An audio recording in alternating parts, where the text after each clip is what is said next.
Let's make Jamaican Grapenut Ice Cream.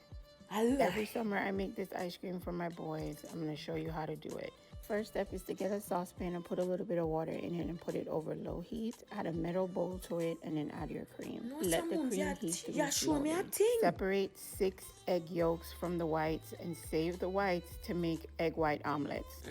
I use 2 kinds of sugar in the egg yolks because I love the flavor of brown sugar, and I whip it until it's pale and foamy like that. Then you have to briskly whisk in that heated cream a little at a time so that the eggs won't scramble.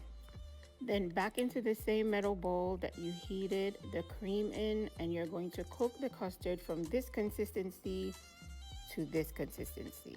This is not something you should walk away from. It only takes about 10 minutes to cook anyway, but you want to make sure you're always gently stirring it. And then I add in the rest of my cream at the end with my grape nuts and some very good vanilla.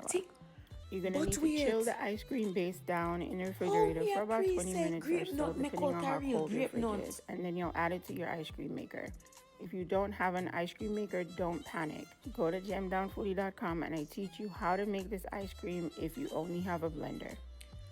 Once the ice cream is fully turned, it looks just like that. Now you could enjoy it like this, but I wanted it to firm up some more, so I transferred it to a loaf pan.